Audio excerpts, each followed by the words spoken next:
Hello, সবাইকে শারদীয় শুভেচ্ছা। আজকে শুভ মহানবমী। আর খুব সকালবেলায় এসে কুড়িগ্রামে পৌঁছে গিয়েছি আমার বাবার বাড়িতে। সকালবেলায় এসেই বাবার বাড়ির মনোমুগ্ধকর প্রাকৃতিক দৃশ্য দেখে একেবারেই মন ঠান্ডা হয়ে গিয়েছে।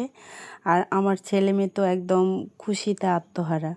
আর স্বাভাবিকভাবেই সব মেয়েদেরই বাবার বাড়িতে গেলে বেশিই ভালো লাগে। তো সকালবেলা যেহেতু বৃষ্টি হয়েছে, ওয়েদারটাও ঠান্ডা। আর আমরা পৌঁছে গিয়েছি ভোর 6টার দিকে। সামান্য কিছুক্ষণ ঘুমটুম দিয়ে বাচ্চারা তাদের নিজস্ব অ্যাক্টিভিটিতে বিজি। আমার ছেলে সাইকেলিং করতে অনেক ব্যস্ত, আর মেয়ে বসেছে কবুতরকে খাবার দিতে। আর এই কবুতরকে খাবার দিতে গিয়ে সেই খাবারও টুকটুক করে একটু একটু সেও খাচ্ছে। তাই আমি এসে খাবারগুলো উদ্ধার করে আমি কিছু কবুতরকে খাবার দিচ্ছি, যাতে সে একসাথে অনেকগুলো কবুতর দেখতে পারে। বাড়িতে আসলে বাচ্চারা এগুলোই বেশি পছন্দ করে।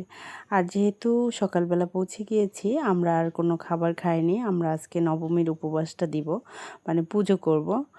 আর এদিকে যেহেতু একটু পৌঁছাতে সকালবেলা পৌঁছে গিয়েছি, একটু রেস্ট নিতে নিতেই নাকি মন্দিরে একদম অঞ্জলি শেষের দিকে শেষই হয়ে গিয়েছে।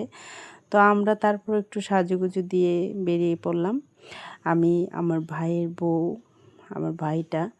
আমাদের বাড়িতে আসলে সদস্য সংখ্যা কম। আমাদের যে পদ চেয়ে থাকার মানুষ, সব থেকে আদরের মানুষ আমার মা, উনি তো নেই। আমাদের আর কি এই কয়েকজনেরই সংসার। কয়েকজন বলতে আমি মাঝে মাঝে আসি, আর আমার ভাই বউ আর আমার বাবা। সাথে থাকেন বাসন্তী পিসি, আরও তো পুজোর ছুটিতে চলে গিয়েছে। তো মন্দিরে পৌঁছে পূজা দেওয়ার পর একদম কীর্তনের দেখা পেয়েছি।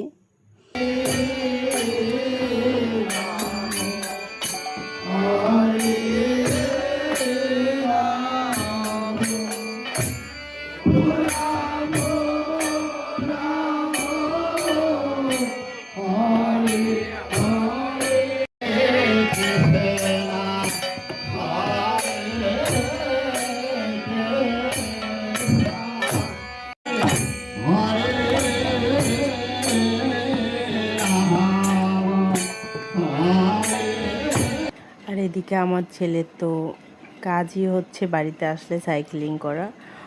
ওর মতন করে ঘুরে বেড়াচ্ছে। আর রাস্তা যেহেতু ফাঁকা, একদম নির্দ্বিধায় সে তাইরে নাইরে করে ঘুরে বেড়াতে পারে।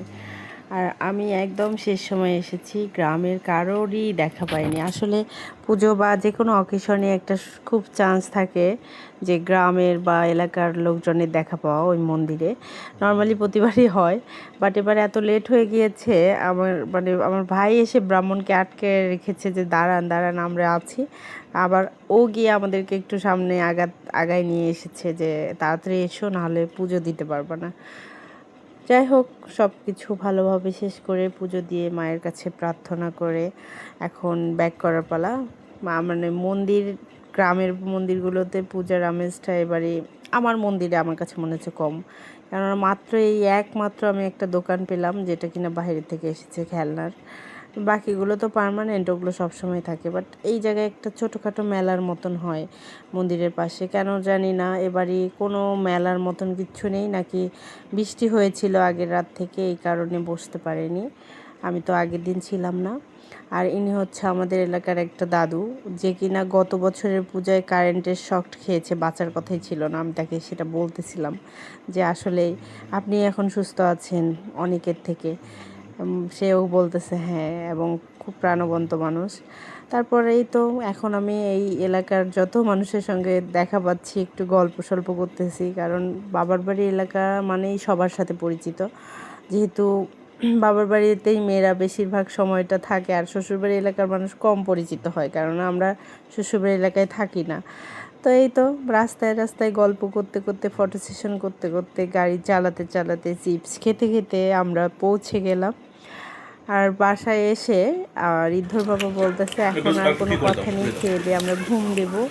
কারণ ওভারনাইট জার্নি করে এসে খাওয়ার পর এতক্ষণ উপবাস থেকে ভালো লাগতেছিল না। খেয়ে আমরা কিন্তু লম্বা একটা ঘুম দিয়েছি। আর সন্ধ্যার দিকে আমার ভাইটা এনেছে কিছু ঝালমুড়ি আচার, সেগুলো মজা করে খেয়ে চাটা খেয়ে এখন আমার বাবা আর আমার ছেলে বেরিয়ে পড়েছে, ওরা প্রতিমা দেখতে যাবে। পিছু লেগে গেছে কিন্তু আমার মেয়ে। আর সব কিছু ভালো থাকলে আজকে রাতে নয়তোবা কালকে সকালবেলা উঠেই চলে যাব শ্বশুরবাড়িতে। দশমীটা আরও মজার, আমার শ্বশুরবাড়ি এলাকায় অনেক মজা করে দশমীর বিসর্জন হয়।